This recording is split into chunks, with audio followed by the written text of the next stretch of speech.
నమస్తే, welcome to Sakshi exclusive.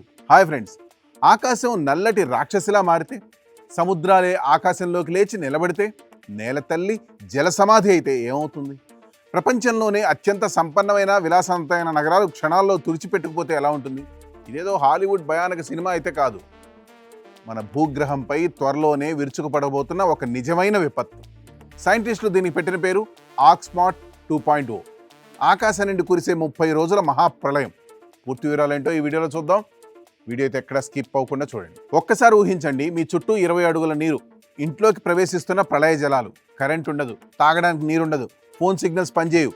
దాదాపు 15 లక్షల మంది ప్రజలు తమ ఇళ్లను వదిలి వీధుల్లోకి పరుగులు తీయాల్సిన పరిస్థితి ఏర్పడుతుంది. అపార ఆస్తి నష్టం వాటిల్లుతుంది. మన ఆధునిక విజ్ఞానం, మానవ సాంకేతికత నిర్మించిన ఆనకట్టలు, కాలువలు, పంపింగ్ స్టేషన్లు ఈ ప్రళయ హోరు ముందు చిన్న కాగితం పడవల్ల కొట్టుకుపోతాయి. శాస్త్రవేత్తల లెక్క ప్రకారం ఇది 1000 ఏళ్లకు ఒకసారి మాత్రమే సంభవించే అత్యంత భయానక వాతావరణ విపత్తు. ఆకాశంలో ప్రవహించే రాక్షస నదులు, వాటినే అట్మాస్ఫెరిక్ రివర్స్ అంటారు. ఉష్ణమండల మహాసముద్రాల నుండి ఊహించలేనంత నీటి ఆవిరిని మోసుకొచ్చే ఈ నదులు భూమిపైకి దూసుకొస్తే పరిస్థితి ఎలా ఉంటుందో ఊహించుకోవడానికే భయమేస్తుంది.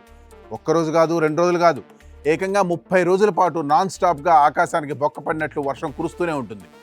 ఇది ముఖ్యంగా అమెరికాలోని శాన్ ఫ్రాన్సిస్కో నుండి లాస్ ఏంజల్స్ వరకు ఉన్న సమస్త ప్రాంతం జలమయమైపోతుంది. దాదాపు 20 అడుగుల ఎత్తులో ప్రళయ జలాలు విరుచుకుపడతాయి. భవనాలు, రోడ్లు, బ్రిడ్జిలు అన్నీ ఆ ప్రళయ ప్రవాహంలో కొట్టుకుపోతాయి. చరిత్ర పుటలు తిరిగేస్తే ఈ భయంకర రాక్షసి జాడలు కనిపిస్తాయి. 1861 సంవత్సరంలో కాలిఫోర్నియాను ఇటువంటి ఒక ప్రళయమే ముంచెత్తింది.